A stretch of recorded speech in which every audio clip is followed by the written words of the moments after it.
Good evening, everyone. This is the City of Southfield regular meeting.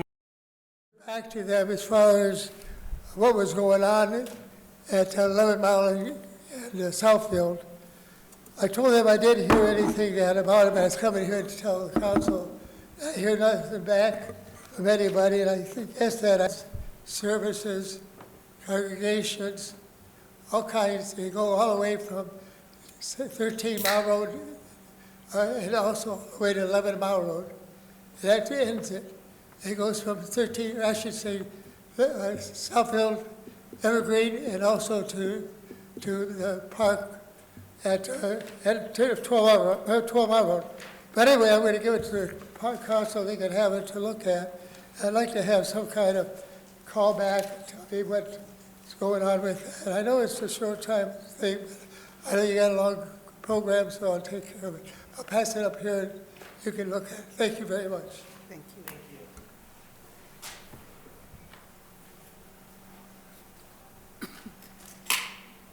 you.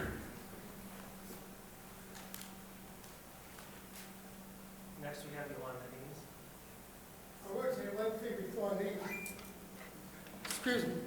But on the northwest, or on the highway right at 11 Mile and Nash Road, there's a sign still up there, you're welcome to the city, Southfield. It still stands there, two things past the second house. It's still there, come on into Southfield. That's before the exciting, all right? Thank you very much. Thank you.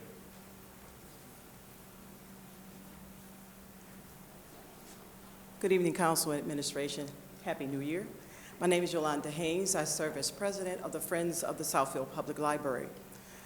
We are a group of volunteers dedicated to supporting the library in its effort to help people succeed. We are a donor membership group of generous people from throughout the metropolitan Detroit area. Membership is our main source of receiving funds. We are also a nonprofit organization where all donations are tax deductible. We receive funds from our monthly book sales held at the bookshelf. The bookshelf receives gently used books that are donated and processed weekly by our volunteers and are offered for resale.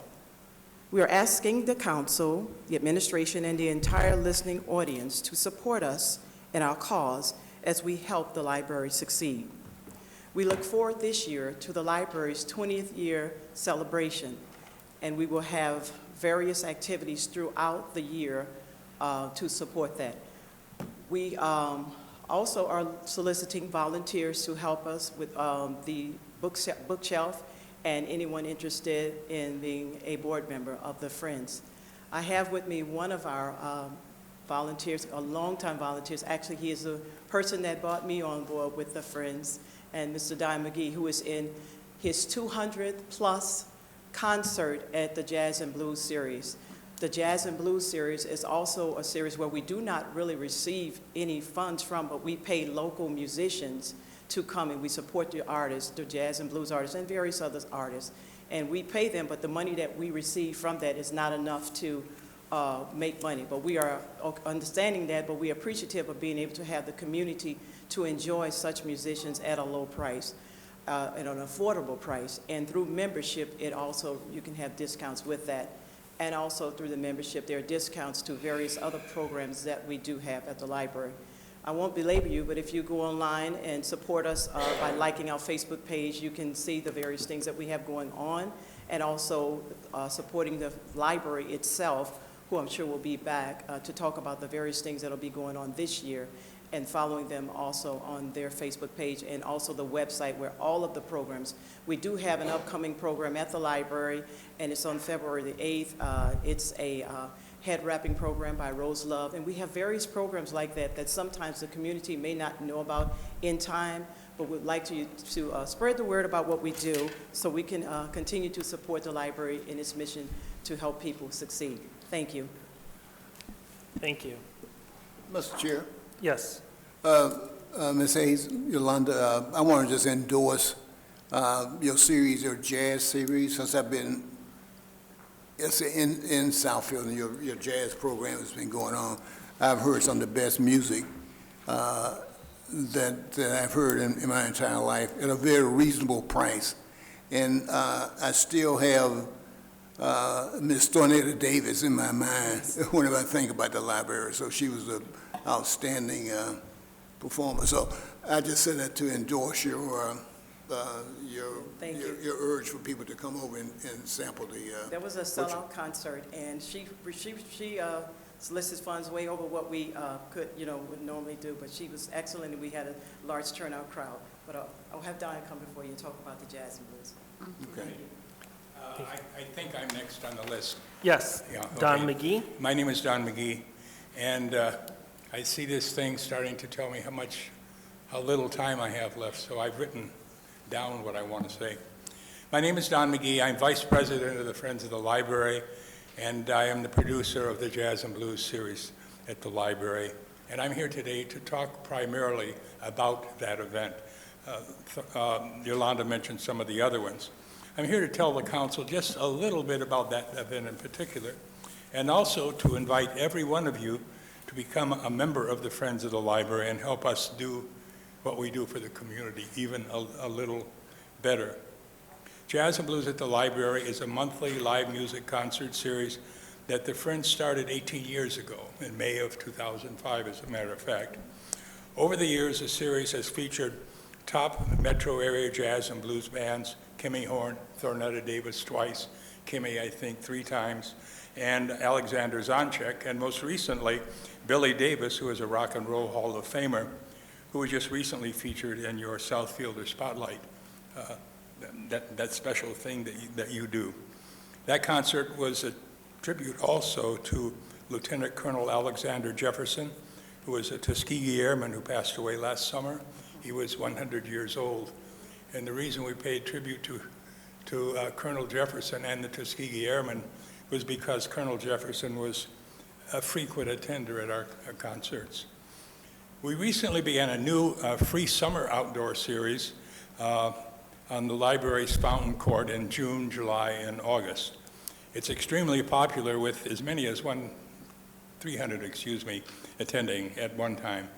Again last year, the June concert will be, again this year, the June concert will be a celebration of Juneteenth in conjunction and coordination with the city's Juneteenth activities. Here's what some of our audience says about the Jazz and Blues series. Quote, "The concerts are excellent. Great way to enjoy good music in an informal atmosphere. Great local jazz every third Wednesday. Great local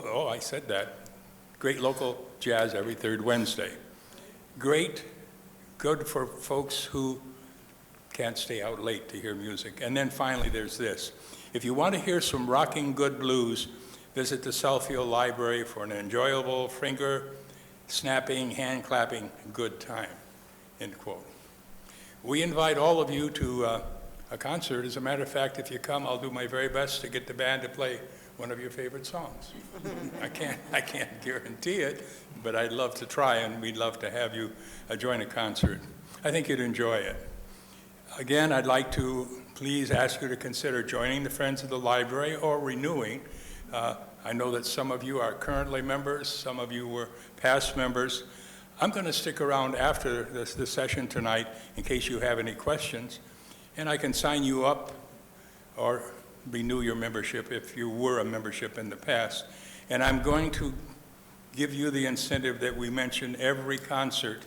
If you join tonight, we'll give you 2 free CDs. Again, I'm Don McGee with the Friends of the Southfield Library, and I thank you for listening to me. Thank you very much. Thank you. Mr. Chair, Yes. I'd like to challenge the council to become members of the Friends of the Southfield Public Library.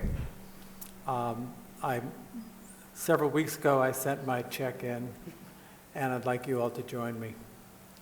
I'm just not sure what a CD is. I think I'm currently a member. I accept that challenge. All right, thank you. Next is Millie Hall. Or is that for our presentation? That's the presentation unless she has something else.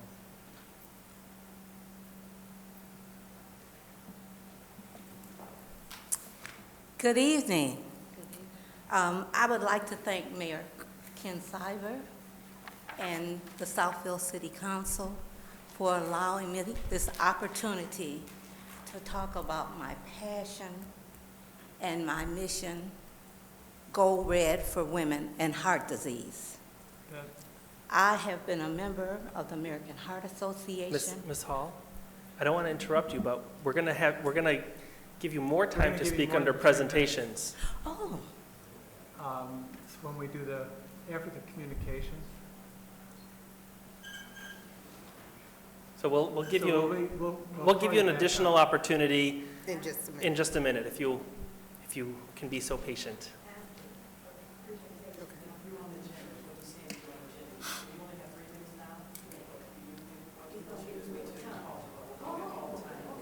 We've got a whole slot on the agenda for you.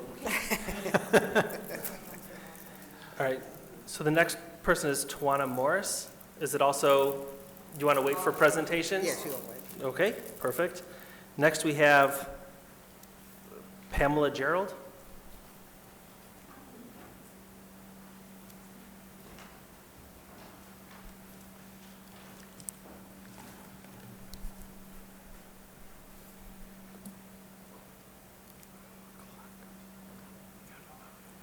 good evening, Council.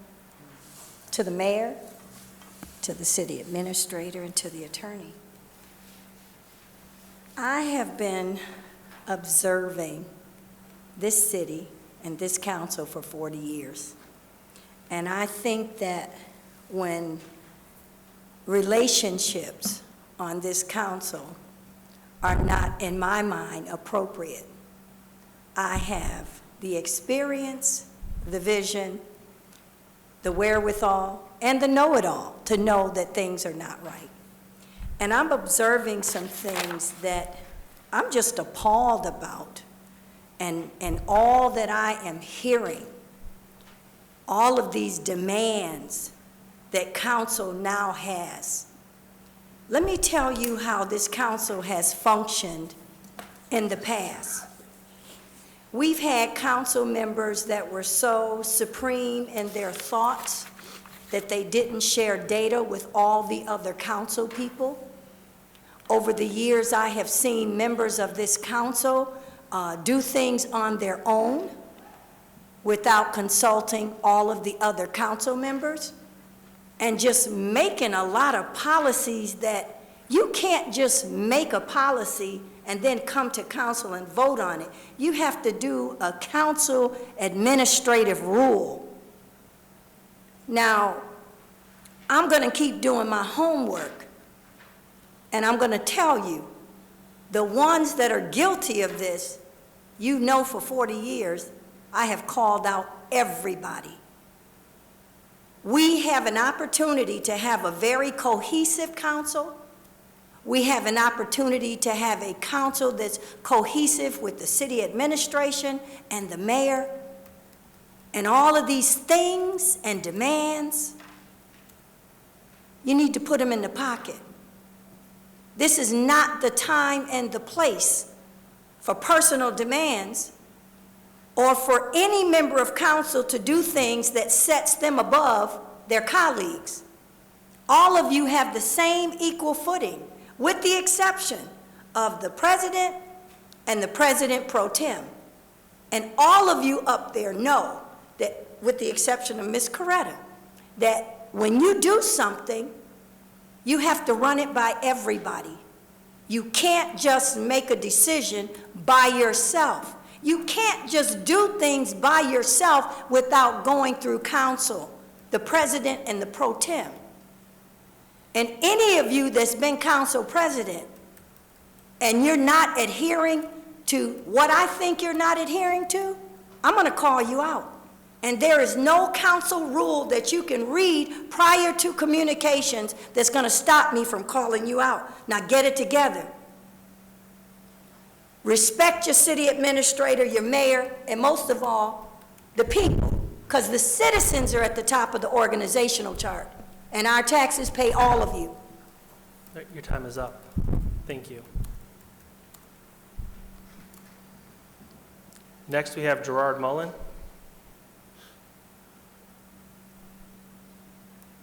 He has yielded his time to me. Before you begin, I'd like to ask the city attorney if someone can yield their time to someone else. I would advise the city attorney that they do not yield it. It's not best practice. We've not done that before in the past. I know that Ms. Pam had asked about Robert's Rules of Order, but in the past, it's never been done. And best practice is that if a person that was called is not available to speak, then they're not available to speak. Of course, you can see that if we did allow this and start this practice, Ms. Gerald, then we would never get to the city business that we're here for tonight. So with all due respect, while I wish she was here to speak, that is not what we have done, and nor do I advise that we start. Okay. Well, I did some checking, Madam Attorney and Mr. President, if I could just say so. There is no council rule that speaks to that. And when you talk about what we're doing as past practices or best practices, a lot of what I'm alluding to is some of what's going on that has not been past practice or best practice, and I don't like it with this council.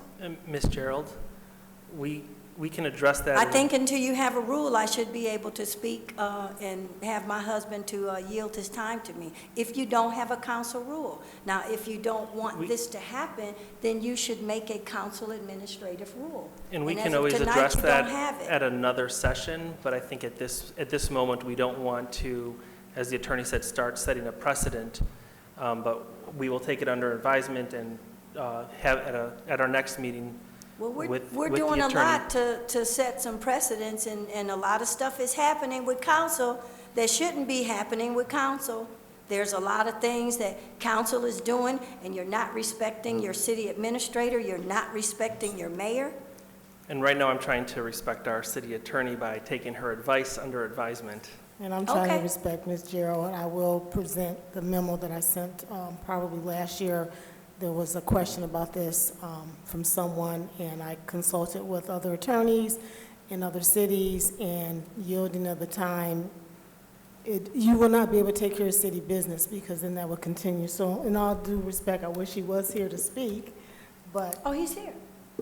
So He okay, just yielded then, his time to me, that's. and again, if you'd we like to can come up and address this speak, another time. he's more than welcome. No, he just yielded his time to me, but you know, for 40 years, everything that you guys have done to try and prevent me from doing something that's not a council rule, you know it requires a PG amendment, so you need to get that PG I will amendment do put in place. research on Robert's Rules of Orders, Ms. Yeah. Gerald, council, honorable council body, Yeah. mayor, city administrator. I will present a legal opinion to you all so that we won't have to do this. So we Okay, can I take care of city appreciate it. business. All right. I appreciate it. All I wanted to say is Thank you. respect the mayor, respect the city administrator, respect the city attorney, and do things like council is supposed to do when people were previous presidents. That's what I have to say. And I'll be speaking again about it.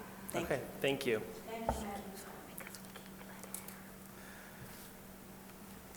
Next, we have Tracy Darnell.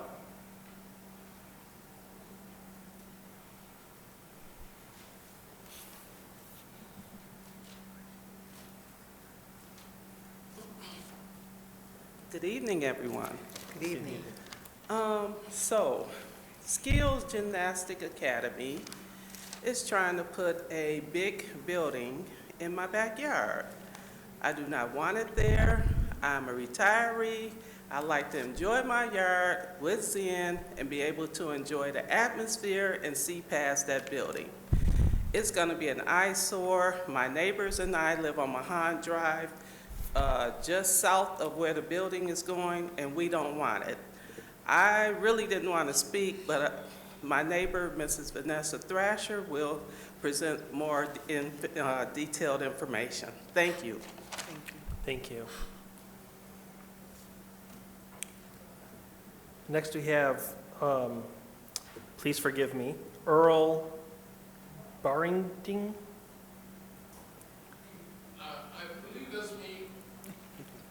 I'm sorry. I thought I was signing in, but I don't know. Since it allowed me to speak, I may go speak, and I thank you for the opportunity.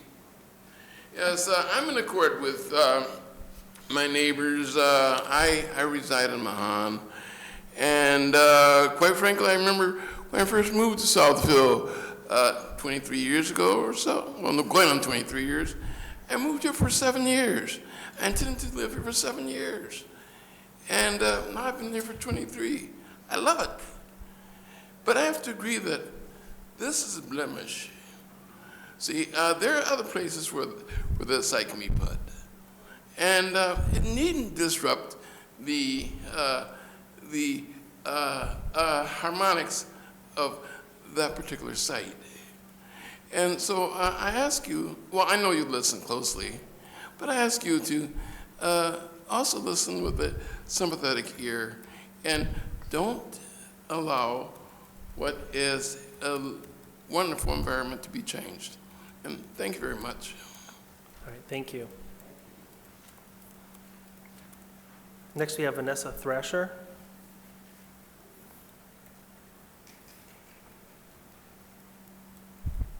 Good evening.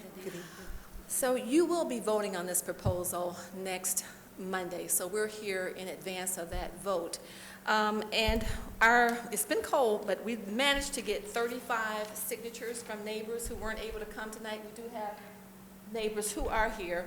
Our objections to the site, we would love to see a new business come to Southville. We're elated about new businesses because we need that revenue, we need that influx of business. However, it's just not an appropriate site. I did take the liberty of taking pictures of the area, of our street, of Bavaric Park, which is right down the street. And I'm going to present this to, I would assume, the clerk's office so that you can review it before you sit, make a decision. But when we went to the site planning meeting, they were very rude to us. I was appalled, that they would treat us the way that they did. They didn't even want to listen to those that are going to be impacted. They were like wanting that business there and not really looking at the impact on Mahone Drive. Some of our objections is that it's going to reduce property value. I'm a retiree. We've been living there for 35 years. We've raised 6 children, 3 grandchildren. When I look out at my backyard, right now, that's going to impact my view. And I wanted to age in place. My husband and I would like to age in place, but if that building is there, we will probably move. And we probably will not going to get what we should get for our home because property values are going to be impacted. It's going to diminish the aesthetics of the area. And again, it's not an appropriate site for a new business of this purpose. The new business is a startup. There's no need for that business in that area. Should the business fail, as a lot of new businesses do, the building cannot be used for any other type of business and will be a nuisance.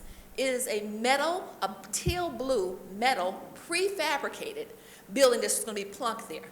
And if they go under, we're going to be stuck with a metal tin can right there.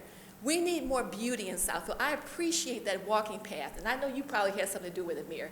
We love that walking trail, but we'd like to see the aesthetics continue down 9 Mile. I envision a nature area right there. If we could get a grant and purchase that area and just do what you love to do with flowers and trees and nature and harmony, that would be awesome.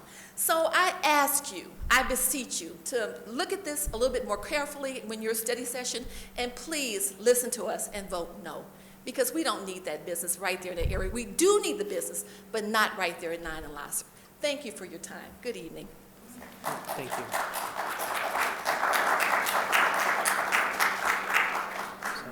And as was mentioned, it will be coming back before our council next week, Monday. So, all right, that's it for communications. Next, we have our presentations. I'll call on Mr. Mayor and Ms. Hall.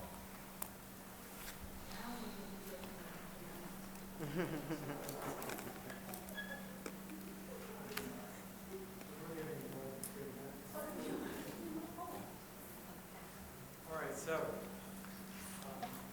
come on up. And first order of business is to read the resolution, and then ask the council. It's a joint resolution, so to ask the council if they'll support this, and we'll make it part of the official record should they agree. So, Council, good evening. This evening, I'm here to present a joint resolution declaring February American Heart Month in the city of Southfield. Whereas in 1964, President Lyndon B. Johnson declared February Heart Disease Awareness Month, and whereas heart disease is the leading cause of death of men and women in most ethnic groups in the United States, and whereas one person dies every 40 seconds in the United States from cardiovascular disease or heart attack, and whereas risk factors such as high blood pressure, high cholesterol, diabetes, obesity, unhealthy diet, physical inactivity, and unhealthy eating habits can all be changed and managed to have a positive outcome and improve one's health. And whereas heart disease costs the United States about $200 billion each year for the years 2017-18, which includes healthcare services, medicines, lost productivity due to death. And whereas American Heart Month promotes educating and understanding the urgency to invest our time, resources to help save lives. So now, therefore, be it resolved that I, the mayor, and the City Council of Southfield, County of Oakland, State of Michigan, do hereby proclaim February 1st to 28th, 2023 as American Health Month in the city of Southfield, and encourage all Southfield residents to support the American Heart Association in its mission to eradicate heart disease. So, Mr. President, I'm looking for a motion. Mr. Chair, If you're so inclined. Yes. I move that we accept the joint resolution for American Heart Month, February 2023. Support. It has been moved by Councilman Brightwell, supported by Councilman Taylor, to approve the joint resolution for February American Heart Month in Southfield. All those in favor? Aye. Any opposed? Motion carries. Thank you. And thank you. I would now like to turn the microphone over to an extraordinary woman who I've known for many, many years, who has been on a crusade about heart health for a very, very long time. So without further ado, this is Ms. Melly Hall. Thank you. First of all, I'd like to present this to you, and I have a token for every member of the City Council. I am very excited about having this privilege to speak to the City Council as well as everyone in attendance to talk about my mission and my passion, Go Red for Women and heart disease. I'm also a Power Against Stroke ambassador for the American Heart Association. I've been involved with the American Heart Association since 2007, but unfortunately, my sister began to have a journey with heart and stroke in 2010. She had 3 strokes, she had 3 heart attacks, she had 5 TIAs, and other episodes that left her debilitated. It's very important that we think about our health. Our health is the most important thing that we have. Health is wealth. Also, our heart is the most important organ that we have in our body. There are other organs that we can live without, but we cannot live without a heart. Also, one size does not fit all. We have to know about our own journey with our health. We have to know about risk factors. We have to know about warning signs. We have to know about taking time to take care of ourselves. And I know most of the people in this room are very busy. Sometimes we don't take time for our screenings and our doctor's appointments, or eating right, or making sure that we don't smoke, that we don't drink, anything that presents a health challenge for us is important, because the bottom line is when you're gone, you're gone. So while you're here, you need to walk the walk and talk the talk about health, because we know how important it is. Heart disease and stroke knows no age, no gender, no ethnicity, no socioeconomic status. It's very important for us to make sure that we go out in the community, especially those of you that are in leadership positions. Go out and spread the word. I know it's important for us to vote. I know it's important for us to do all other things in our community that continue to make us have a quality of life, but you cannot have a quality of life without health. Again, I want to thank you for this opportunity to speak to you. I could talk for hours about heart health because it's really my mission. It's not just in February that I talk about heart health, because as we know, things that plague us don't pick a day, time, or a month. It can happen anytime. So it's important for us to think about ourselves first, and especially for those of you in leadership positions. Please take time to take care of yourselves, and I want to thank you for all that you do for us out here in Southfield to continue to give us the quality of life. Thank you. Thank you.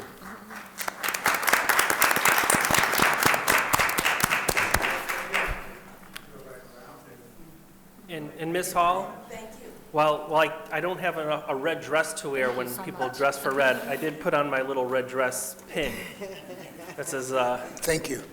as a symbol. I think that an event that happened in a basketball game last week with a young man, high school senior, had a heart attack on the floor. Did you want me to take one for the two Underscores missing people? the whole point that Ms. Hall is making, Thank that you. it's at any age. And we hope he recovers.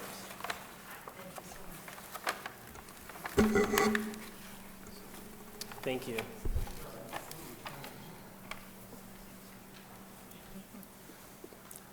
All right. Next, we have 4 sets of minutes. Mr. Chair, Yes. I would like to pull item C for discussion. Okay. Any other items need to be pulled for the minutes?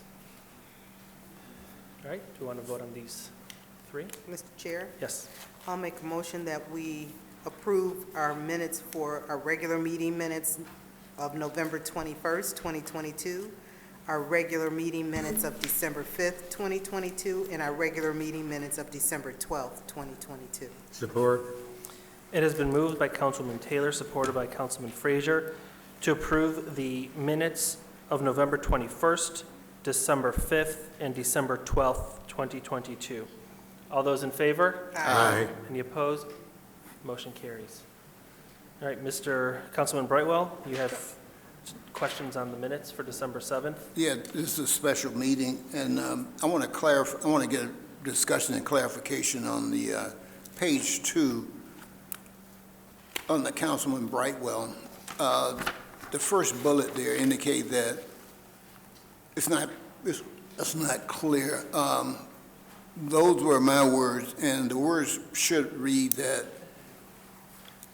and I recall this distinctly, we wanted the legal department and the IT department moved to this building. And also, when we utilization, the study under the comprehensive need assessment, there will be space utilization of all our space in all our buildings to make sure that we are conforming to current day office space utilization. So that first item is not clear, and it was intended to read, intended to mean that we wanted it was suggested that we move the legal department and the ID department into this building so they'd be closer proximity to our leadership here, the administrator, deputy administrator. And that is to come out in the space utilization part of this. And so if the space is appropriate, it should be followed, that we move, try to get all the departments in a similar area as opposed to across the courtyard and those kind of things. Wouldn't that be part of the space utilization plan? Yes, that's what utilization, but it's not clear. Right here it says every department fit into the needs of the building. That's not what was stated. I explicitly stated that the objective during the space utilization would be to move those two departments out of that building, the court building, into this building. And I think, Mr. Zorn, we've sort of beat this around a little bit. There's nothing. Yes, we did discuss this, and part of the space utilization would analyze moving legal department as well as IT. And as we go through that study, we'll have a stronger grasp of what can be done. I will share with you my conversations with the consultants that when it came to legal, what was discussed in the court was more of a hoteling, that they would be able to hotel there as well as have a presence here. Because we do have attorneys who are handling prosecutions all day. But that was what we discussed, and the study itself will hone in on that. I mean, my thoughts, and I'll leave it up to my colleagues, but what you're suggesting would be part of the study, would be included as part of the study, but I'll leave it up to my colleagues if they want to add that specificity into the minutes. Yeah, no, I'm not saying things have to be done. I'm just saying that would be, when the architect goes through utilizing space, make sure all the space, we are conforming to modern day space utilization for employees in every company from a corporate standpoint. And looking at this space utilization for this building, we will, it's not stated what I stated. That's the only thing I'm saying. It's not stated this. The Pro Tem and I discussed having a second meeting with all of council to go over the goals, prioritize them prior to or as part of the budget hearings, so we can be more specific at that time and make sure that what we want included as part of our goals for the budget that the administration is currently working on will be incorporated. Okay, the only thing I'm trying to do, these are the minutes from that meeting, and I just want to put my explicit words in the meeting as opposed to what here. These are not my explicit words.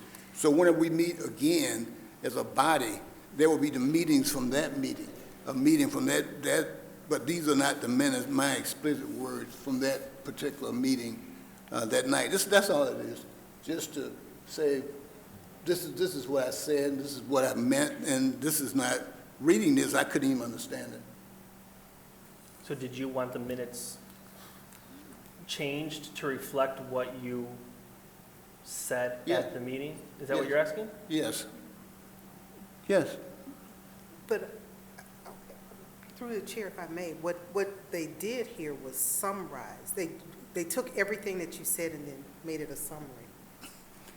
And if you're saying that we have to do word for word, we don't. No, ladies and gentlemen, everything else that I said is here. Mm-hmm. I have the sheet that I had written, they are there. The 5 items, almost verbatim what I said. The item 1 is 100% not what I said, and this is misleading to me. I did not understand it. So that's That's all it is, just, if we're gonna meet again, we can discuss this again. We have the minutes, and we will make sure those minutes are accurate, like we have any minutes to be accurate. So what do you want it to say? Instead of to have every department, you want it just to say legal and IT? Well, that's what I said, legal and IT. But you also said every department, too. No. Yeah, you did. And that's where I said it was going to be all-inclusive into the space utilization that For the whole for the entire city. Yes. You wanted them to include and look at those in addition to everybody else. Yeah, okay, well, I'm gonna leave this alone. We have two departments over in the court building, and it's been talked about since I've been on council, to move those two departments into this building. And so, when we go through, when the architect goes through a space utilization, which will take in all our city property, those two departments should be looked at with respect to moving them into this building, so there's a span of control with Mr. Zorn. He can just walk down the hall to either one of those departments. That was what I said, and so I'm just trying to get that depicted. And that will be part of the utilization of the space that we have listed in the minutes. But you want to see those two departments. Yeah, You want to see those two departments. it's just to make it more So explicit. through the clerk, can we add those two departments? Yes, so that, and just to clarify, to make sure that I have it in the way that you wish it to be, it'll be that the IT and legal departments will be included in the space utilization of City Hall. Yes. Would that be satisfactory? And the move, with the intent of, the space utilization study, one's a study. And while they're doing the space utilization, can we explicitly move those two departments into this building? So that's all it is. So I can make those adjustments, and council is free to consider voting on the minutes with those adjustments. Okay. Is that okay? All right. Mr. President, Yes. I move that we approve the minutes with those modifications of the December 7th, 2022. Support?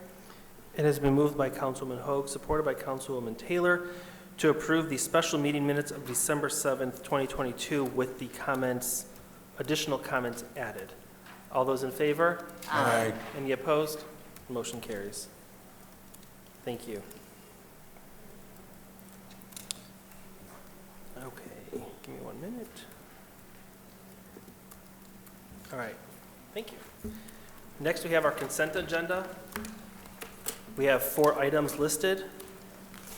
Those are the agenda item A, the Detroit Regional Partnership membership commitment for this coming year, a receipt of proposals for HVAC preventive maintenance and repairs services for the library. Item C, authorization to purchase cold patch for the Streets and Highway Division. And item D, authorization to purchase OEM Ford parts and batteries for 2023. Mr. Chair, maybe I should have mentioned, I would like to pull the library item, which is B. D, is it? B, item B. Okay. So we still have items A, C, and D? Mr. Chairman, Yes. I'd like to make a motion that we approve consent agenda items A, C, and D as presented. Support. It has been moved by Councilwoman Taylor, supported by Councilwoman Hoag, to approve consent agenda items A, C, and D. All those in favor? Aye. Any opposed? Motion carries. All right, Councilman Brightwell? Yeah, on the fiscal impact, it said the total contract amount not to exceed $113,000.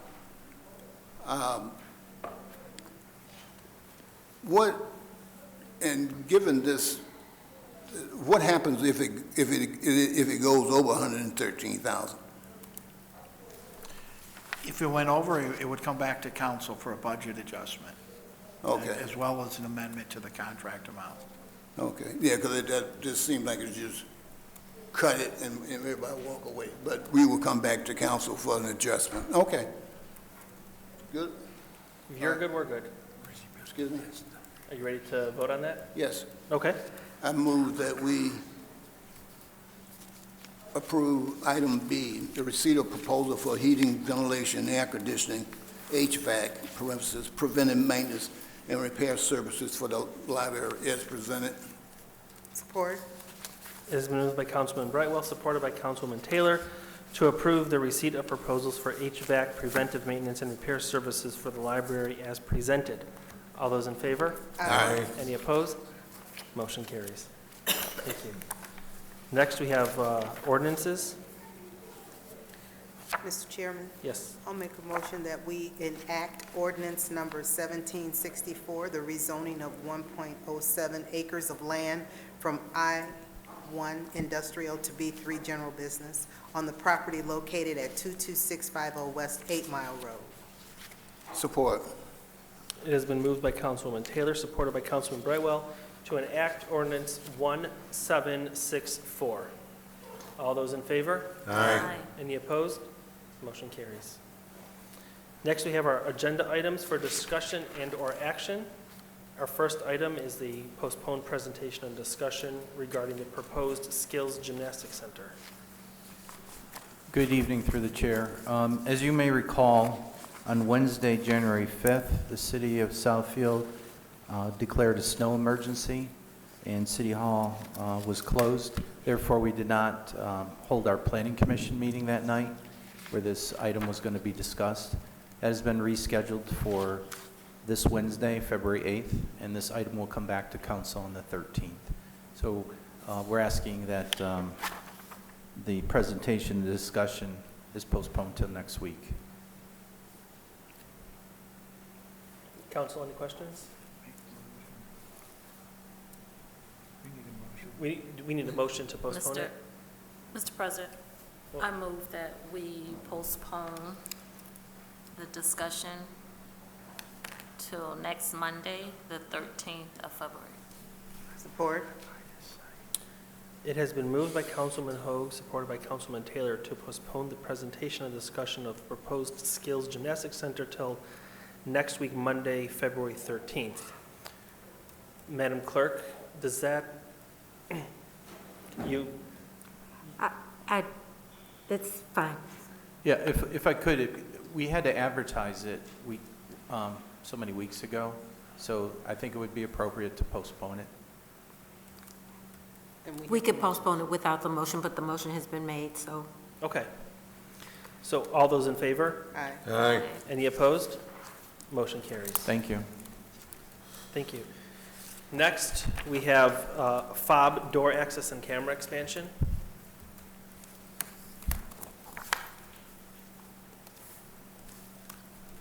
Good evening, Mr. President, Council, Mayor. Renee Hinojosa from Technology Services.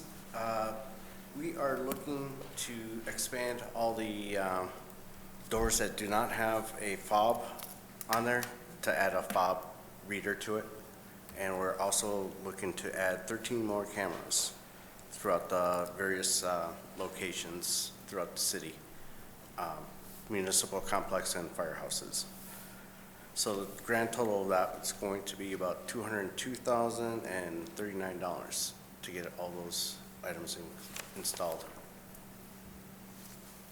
And I'm available for your questions. Through the chair, Mr. Hinojosa, I was going to say Renee. Will that include the council chamber doors? Yes. Are you looking at those? Okay. The two back here? The two here, the one going into the study is already locked. No, this one, these two. Oh, Coming into The council secret doors. chambers. I did not include those, but I can get those added on afterwards, too. Okay. It's just easier with the file. Right, eventually the entire goal would be, every door that has a lock will be a fob door. Okay, yes, I would like to see those included. I don't know how the rest of the council. It's just a lot easier with the fob. Thank you. Mr. Chair, Yes. with respect to, Renee, I'm assuming that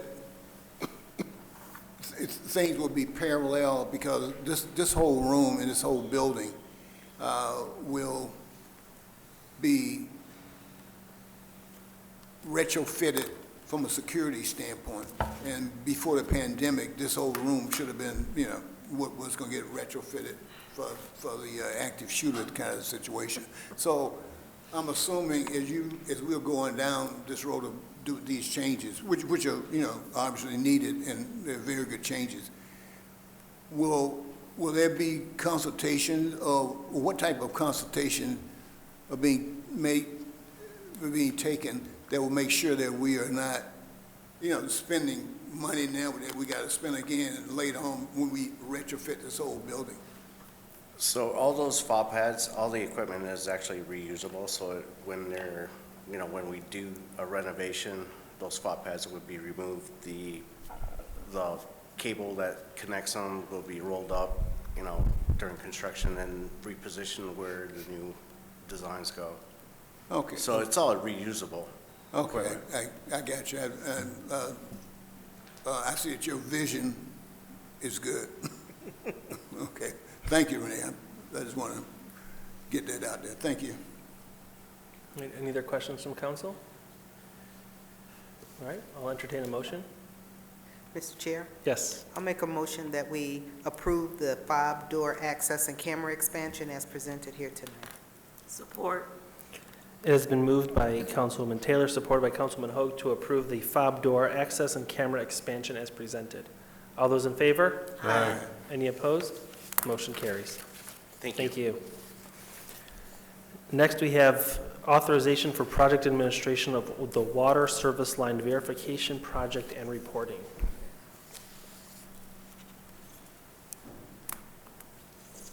Thank you, folks. As you know, I've come up here and spoken a couple of times regarding this project. Under new rules by Michigan Eagle, the city is required to test a certain percentage of the homeowner's service lines, the water lines, to see if they are lead or galvanized steel, which would also have lead soldering. We originally started this project in about 2017, where we had to send them our records. Many other cities sent records. The Eagle has decided that's not a sufficient information to make sure that lead surfaces aren't there. If you remember, in October, we had a contract with D'Angelo Brothers to, number one, test and make sure the surfaces are not lead, and if they are, to remove them. Well, as this program began, we found that it overwhelmed staff's ability to contact residents and to have follow-through. Therefore, we sought out who SACWA uses, and that is HRC, which you are all familiar with. So we have asked HRC to take over the program. In order to do the program, what they do is they send out initially a letter or postcard to the resident that was chosen randomly, saying, we would like you to participate in this program, and gives them a small set of instructions, mainly unwrap your line and strike it with a coin. If a metallic sheen's there, then it's lead. Then we would have D'Angelo come and test either side of the shut-off box, and if that's lead, we then will have to arrange for that service to be replaced. We're getting not so good participation from people, so that's why we need additional help, somebody who's dedicated to this. Many communities have already used HRC and saw participation rates go up from 20% to 75%. This is a program where we have 5 years in order to complete, but as many of you here have stated, we're very concerned about our water lines and the safety. Though we do not think we have a lot of lead services, we do know we have about 23 or 24, which we've already contracted with D'Angelo to remove. Therefore, we ask the City Council to increase the expenditure from water and sewer funds for $189,000 for HRC to run the verification program for us. This will not only increase the success rate of contact, but will also increase our ability to remove any possibility of lead services for the residents. Council, any questions? Councilman Frazier? Yes. You said that what you're doing was random samples to find out if the people had lead service lines? Right. And you think there's how many in the city? According to our records, which were all the cards we had, we could only identify approximately 23 homes that had lead services. Our record keeping isn't perfect because it only goes from a certain time. In researching, since I'm fairly new to the area, the building codes, it seems that lead services in Michigan fell out of use in 1950. So any home after 1950 has almost no chance of having a lead service. Those homes before have a chance. The algorithm, which was established by Michigan Eagle, takes into account the age of the home and the likelihood it has lead services. But it's random, so we can't say, play around with the numbers. Like, we know your house in particular doesn't, so we just put your house as one of the 379. They will then take that information and put it back into new regulations if they needed to investigate more. So this is not an end of the program, this is a part of an ongoing program. If there's only 23, and forgive me because I'm just thinking out loud and sometimes I don't think straight, so you can help me out. I often don't think straight. If you only have 23 that you can find records for that may have lead service lines, and we're going to pay Hubbell, Roth & Clark $189,000 to verify those 23? No, to verify 379 additional ones. See, we've already identified the 23 and we've already set a contract for D'Angelo Brothers to remove those and replace them with copper lines. The state has said you now need to investigate 379 random homes, and here's the algorithm. So it requires them contacting the homeowner, sending somebody out, researching it, essentially holding the homeowner's hands, and then coordinating with the contractor the testing or removal of the lead service. Okay, will this be a cost to the homeowner if you find one of those 379 that have lead service line? Currently, the state of Michigan requires us as the water provider to replace it at our cost. However, the state of Michigan has also stated that if the homeowner refuses us the access to replace the line, that they then need to sign a waiver and it becomes part of the deed that this is a known line, lead service line. Okay, the reason I asked that question is if you're having difficulty getting people to participate in this program and it's not going to cost them anything, why wouldn't that be part of the letter that if we find that your service line is a lead line, that it won't cost you anything, but it will be upgraded so that will protect your family? That is what the letter states. The letter clearly states that if it's the service is lead service, the city will take it out at no cost to the resident. You and I and most here as a reasonable person would say, it's a great idea. I'm getting an upgraded, safer water system or water service, but there are some people that say, I don't trust the government. I don't trust the program. I'm not even letting you in my house. So they think you're going to take out a copper one and put in a lead one? Or unfortunately, due to the amount of, fake marketers out there, this is often seen as, this is a scam. It says the city of Southfield, but is it really the city of Southfield? We've had, like Royal Oak has had people call up and say, I have this crazy contractor claiming to work for you, and is this legitimate? And they're told, yes, it's legitimate. We are concerned, because it almost sounds too good.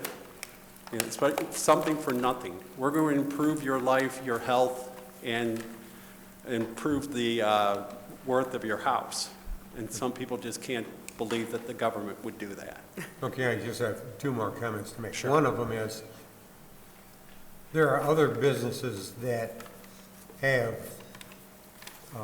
people contact an individual homeowner, and what they say clearly in the introductory letter is when the person comes, they will have a name tag with all that, to make it easier for the person to understand that we're there to make their life better. That's one comment. The other comment is, are you doing anything with people that are on well water? At this point, this program doesn't take into account well water.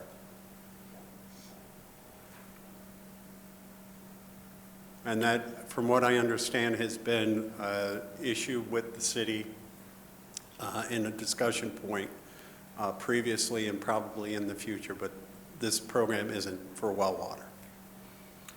I would think it would be worth your time to challenge the state that we have a fair number of people that are on well water on the west side of the city that also need to be assured that they have an equal status at having a healthy water supply as everybody else that the state has selected. Because the state may just have overlooked it. Not many people understand people that have well water in a city. Mm-hmm. In a country, that's one thing, but in a city, that's not usually what happens.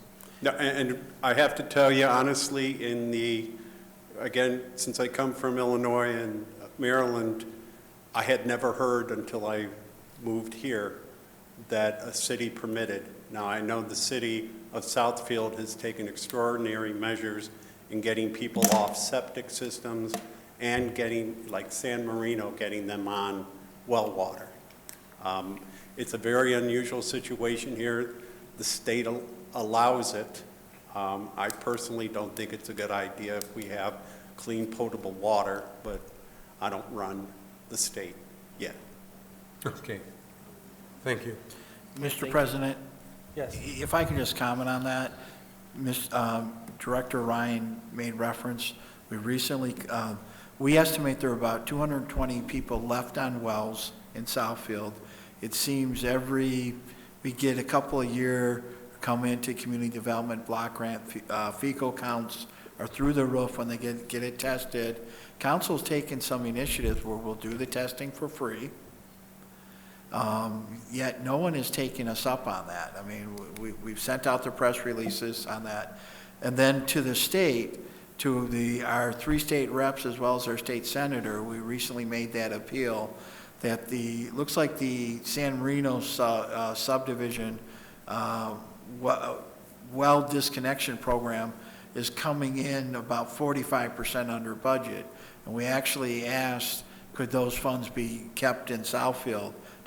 And the initial response was no, but we're keeping those requests out there as we wrap that up. But recently in the last 2 weeks that came up to our legislature, our 3 state reps and our state senator. The other piece on that, it was the reminder that Michigan does not have a sanitary code, the only state in the country that doesn't speak to septic systems. And for the Great Lakes state, that is, it's almost appalling to think that we function that way. So it's something we pitch every chance we get, and we love to get those last 220 people connected. And I like to remind council, so this is the first time, this line is usually a private function. This is the first time where the state says, local water system, you can pick up this cost. And perhaps it's even a broadening of that legislation, that says water systems, you can help connect these people. Because we still have that definition of what is public and private. But for people with possible lead lines, it is now a public function. So that's the other angle to play on this. You know, can we get those folks who are on wells, if the water system available, can the water system provide that private line? Okay. All right, Councilwoman Hoag. Yeah, I just had 3 quick questions. When would the verification process start? And they kind of go together. And then if you find a need to replace, when would the replacement start, and how long does each household typically would take? Okay, right now, we have only contracted with D'Angelo to replace 23 services. Okay. So when will it start? We've already distributed out the initial letters to the residents, asking them to contact us, and now it would be HRC, with the information to allow for somebody to come on property and check. Once we have the numbers, we will then come back to the city council and ask for monies to remove these lead services that we have discovered in the process. It's not expected to be a lot. Just as I said before, most of the city was built before or after 1950. So we think the 24 may be the total amount. There may be some stragglers, but we'll come back to you with the numbers and ask you for further budget to immediately remove those. So I do have a follow-up, I'm sorry. And what's the time frame do the residents have to respond to that letter? And if you don't hear back from them, is there like follow-up on our end? We send a series of 3 letters. One is the initial letter of introducing it. It gives a nice little description of what the program is, what's the law, what the procedure is. And then if we don't hear from them within a month, month and a half, we send them another letter similar to that, except saying, hi, we've contacted you and you haven't come back to us, so here's some more information. And then at last, it's a postcard. If we don't hear back, we then call them, if we can get a number, and say, we're from the city of Southfield. We've sent you numerous letters and postcards. Do you have any questions? We really would need your assistance in getting in. Some people, because we also have a heavy rental as opposed to owner, you know, it may be sent to the owner where the account is, but it never gets to the renter. So if we do not get a response after a certain amount of time, the law requires us to then rethrow in a ball and have it choose another house of similar.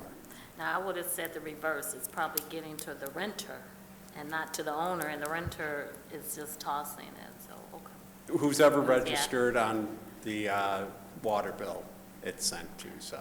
And if we're talking about a small number, I wonder if it's possible that we could do, you know, since we're talking residents here, to just go by there, since it's that important to kind of find out if they have the lead line. Well, that is the 4th step, is somebody actually goes to the house, knocks on the door with the badge, with the ID, with the letter, saying, you know, we'd like to stop in, and if you let me in, I can show you.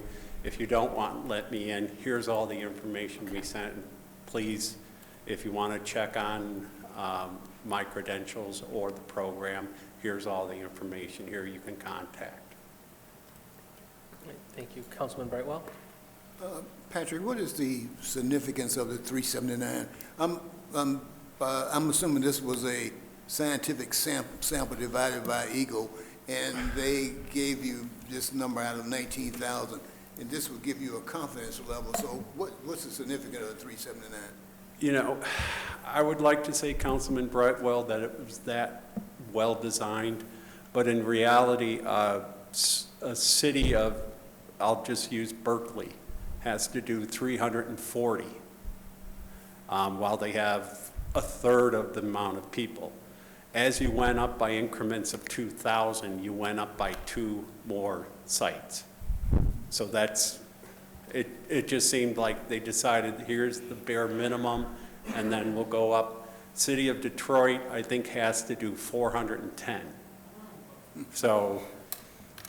Yeah, well, okay, I appreciate that. In essence, I use scientific sampling in my prime job, and we relied on it quite a bit. So let's just say you have a high number of these 379 that are defective. Will Eagle require you to ask for a new sample to go up to 500 or 600 or whatever? Yeah, as if you remember, I initially said that this is the second round of information gathering. They had asked municipalities in the mid-2010s to send in all of our paperwork. They then looked at it and said some communities which they believe should have more could only prove a certain amount. So they said this is not a good enough sample size, so we're going to now impose on you these random samples. They'll then take back the results of these random samples, and if the error rate is higher, they then will impose something new.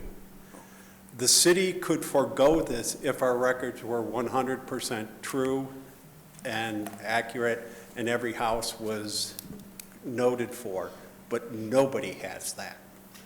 Okay. So. Okay, well, thank you very much. Okay, thank you. Council? Mr. Chair, Yes. I move that we approve the authorization for the project administration of the water service line verification project and reporting as presented. Support. It has been moved by Councilman Brightwell, supported by Councilman Hoag, to approve the authorization for project administration of the water service line verification project and reporting. All those in favor? Aye. Any opposed? Motion carries. Thank you, folks. Thank you. All right, next, we have the approval of agreement for Oakland County's local fiscal recovery fund distribution.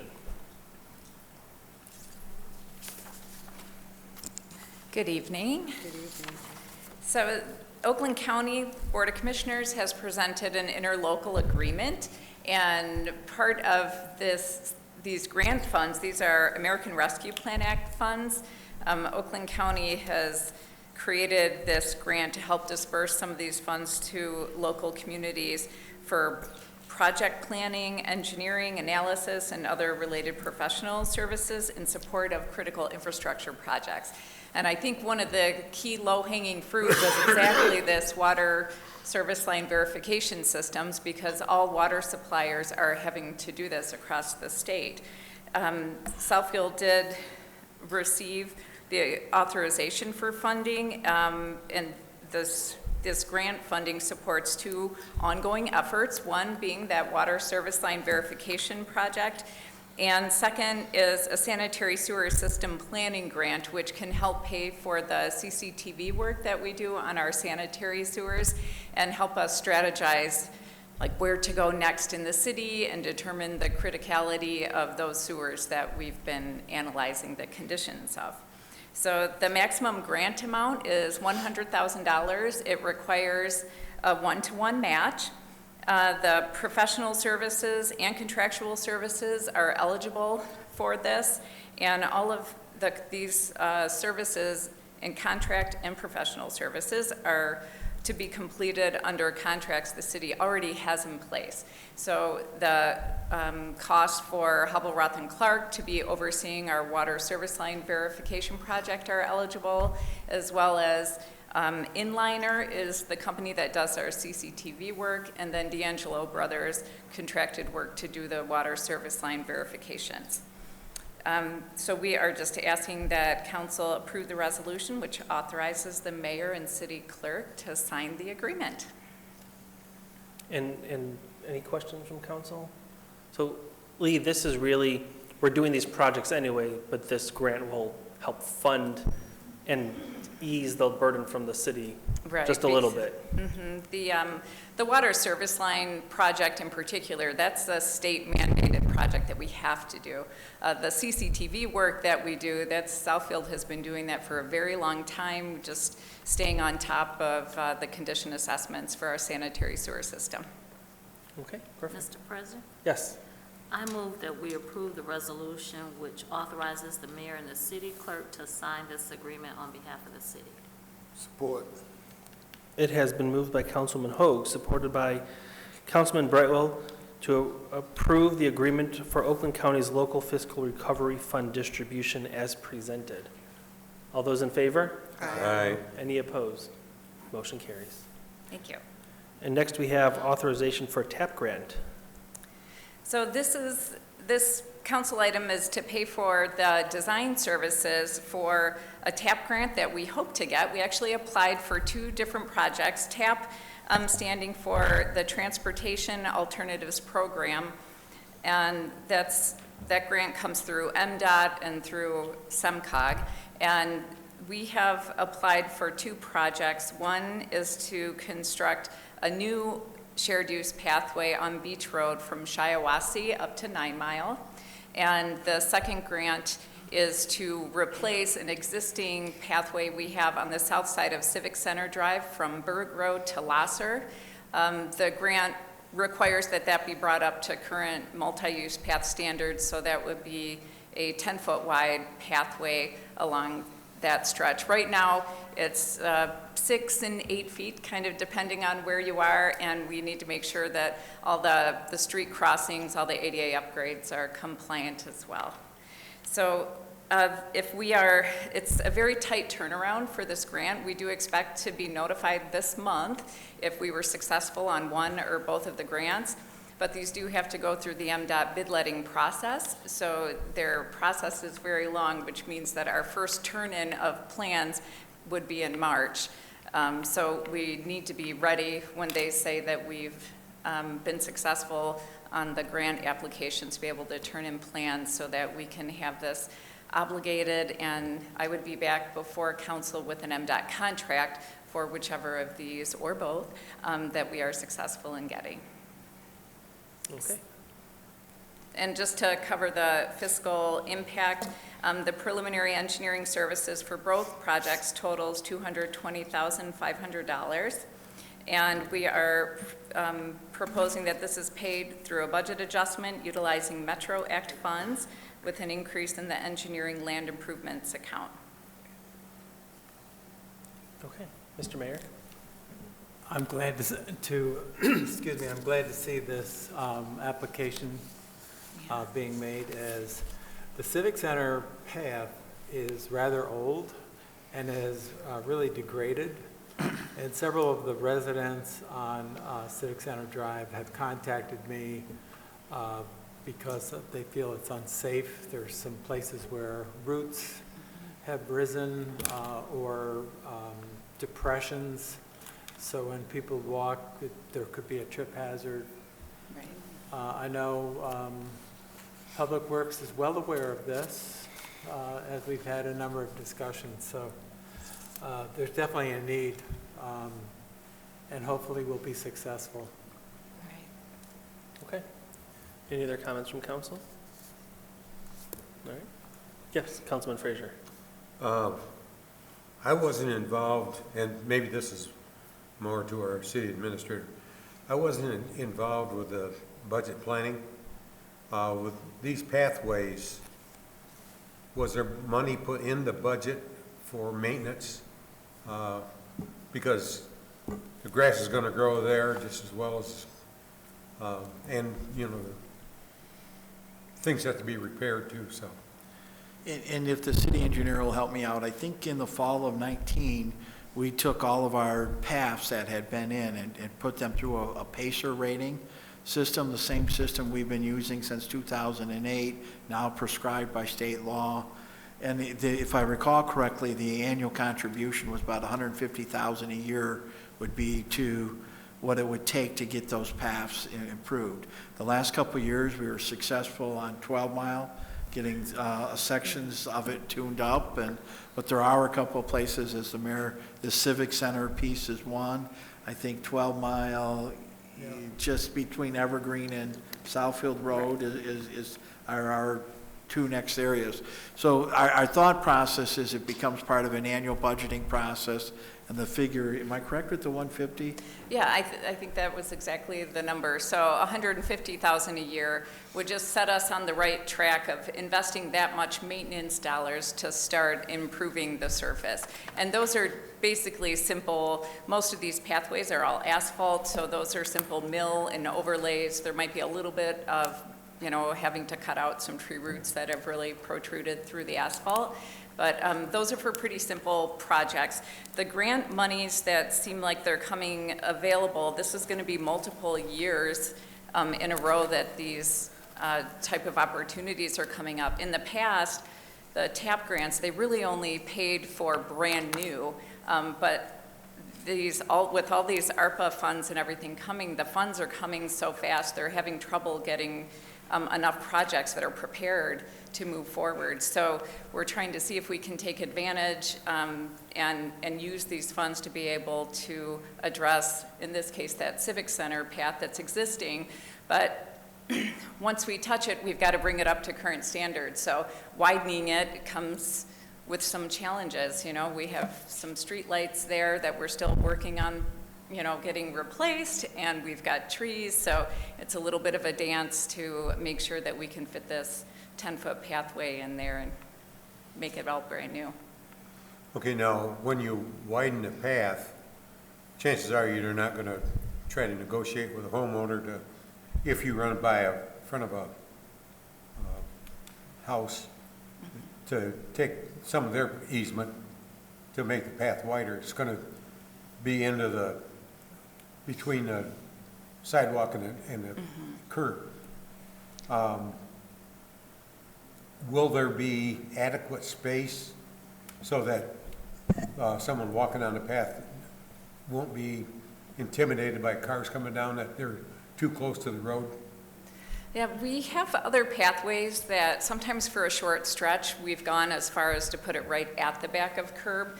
Just, you know, if there's a mature tree that's worth saving, we will do that, and then, you know, meander it back to hug it closer to the property line. So all the proposed work would be happening in the public right-of-way. Sidewalks and pathways typically are built about 1 foot into the public right-of-way, so we just have a little bit of wiggle room on the backside. So most of that 2-foot expansion that needs to happen does need to happen toward the road. And we will hug to the back of curb. We even have some of that on Evergreen out front where the cemetery is. Because of that cemetery, we just had to hug ourselves right to the back of curb for maybe 100 feet or so until we could swing back to the full right-of-way line. Okay, and also, will it be our responsibility to shovel the snow? I know cutting the grass is one thing, but shoveling the snow is something different. Yeah, there's certain key sidewalks and pathways that the city does snow removal on. I'm not sure on this particular stretch. I don't think so, because this is mostly single-family homes, so I believe the residents are taking care of the snow removal here. Okay.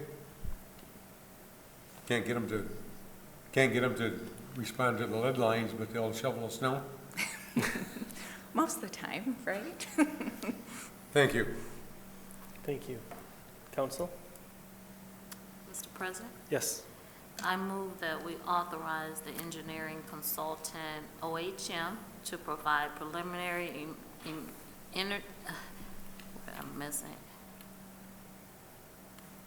engineering services for the Civic Center pathway in the amount of $98,500, and for the Beach Road pathway in the amount of $122,000, utilizing the Metro Act funds. Is that good? It has been moved by Councilwoman Hoag, supported by Councilman Brightwell, to approve the authorization for professional consulting engineering services for the Civic Center and Beach Road TAP grant funded pathways. All those in favor? Aye. Any opposed? Motion carries. Thank you. Thank you. All right, next, we have the council portion, and we'll start with Councilwoman Hoag. I don't think I have anything, but I'll take a point of privilege just to wish my son a happy birthday. All right. Thank you. Did you want to sing to him too, or? I'm sorry. All right. Councilman Brightwell? I just go along with Ms. Hoag. I wish us a happy birthday also. He's a Morehouse person, so otherwise I have nothing to comment tonight. Thank you. Thank you. Councilman Taylor? Good evening. I would like to wish everyone a happy Black History Month, and I hope everyone gets an opportunity to go out and enjoy some of the presentations that the Southfield Parks and Recs have put on. They started, their kickoff was Saturday. The library has a bunch of beautiful exhibits, and I don't know if anyone has had the opportunity to see the paintings, and I'm sure the mayor will speak more to those. They changed the paintings, and they're awesome. If you don't do anything else, just take a moment and walk out and see the beautiful artwork that we have in the lobby. I think that was just put up on Friday. And also just a reminder about Healthy Heart Month. February is also Healthy Heart Month. And I did find out, I was listening to one of the programs today, that more women die from heart failure or heart disease than breast cancer. So it's very important to take care of yourself and your heart.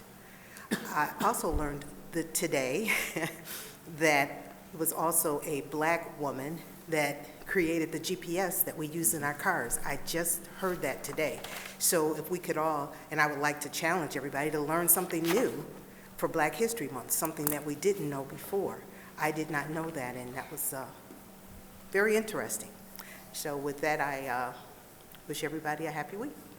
Thank you. Thank you. Councilman Frazier? Yes. I have a question for the city administrator.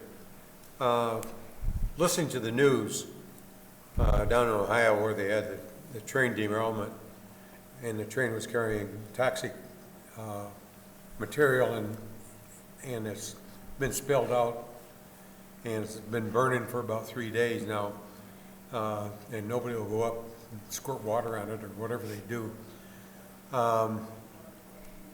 It caused me to think that in years past, our city, our fire department, and our police department used to have drills on how to handle a disaster. Do we still do that? The answer is yes, and also included in that is our Public Works group through our emergency preparedness manager. To the specifics of the derailment that happened in Palestine, Ohio, derailment train, we do train our officers for certain materials. I could specifically ask the fire chief and the police chief and our emergency preparedness manager to craft a specific response. I'm not sure of the individual chemicals that they train for, but I do know in other areas, if there's a hazardous spill in Oak Park, we respond to it as part of mutual aid. And having a fire chief who is the state fire chief, the president of all of the state fire associations, I'm sure he could tell us more about the training. Good. That's what makes Southfield different than a lot of cities, because we try to do everything we can to protect our citizens. And I'll also just say that when we talk about environmental justice, where Southfield is very fortunate, not having any rail lines that transverse through the city. However, we do have we have gas lines along Inkster and some that come across the city that are pumping different fuels, you know, butane, different things, and they have those risks. That's why those are inspected and flown over, and our department is trained to deal with those items as well. Good. I'm just glad that we didn't have a big balloon flying over our. That's all I have. Thank you. All right, thank you. I too want to wish a happy birthday to Councilman Hoag's son. And also, as was previously mentioned, it's Black History Month, and the city did kick off they have a lot of activities. Specifically this weekend, this Saturday, in the evening, they're having a conversations and cocktails in the Parks and Rec Department, and also on Sunday at 4 p.m., they're having a movie night in honor of Black History Month, and more information can be found on the city's website, Facebook pages, and by calling our Parks and Rec Department for more information and any costs that may be associated with those. With that, I will turn it over to the mayor. For Mr. Frazier's information, just before COVID hit, we did a drill on the gas lines that run through the city of Southfield. We did this with the fire department, and was represented the police department there as well as our CERT team. I thank Ms. Taylor for the mention about our latest exhibit put on by the Southfield Public Arts Commission. We're featuring, as part of Black History Month, 3 local artists. Their names are Yvette Rock, Linnell Hurst, and Raymond Wells. The exhibit is started on February 3rd and will run through April 28th. You're all invited on February 24th at 6 p.m. to an artist's reception. 6 p.m., that's Friday the 24th of February in the lobby, the main lobby of City Hall. And that's all I have, Mr. Chair. Thank you. City Administrator? I have no items this evening. Thank you. City Attorney? Good evening. I have nothing further. Just wish everybody happy birthday to your son. And we're in the midst of winter, but just wishing everybody well during this time, and spring is coming. Yes. Madam Clerk? Happy birthday to your son. And also to my partner in service, Nicole Humphreys, whose birthday is tomorrow. All right. Did you want to sing? Do you want me to sing? All right. We have nothing to schedule. Any other business to come before this council this evening? If not, this meeting is adjourned.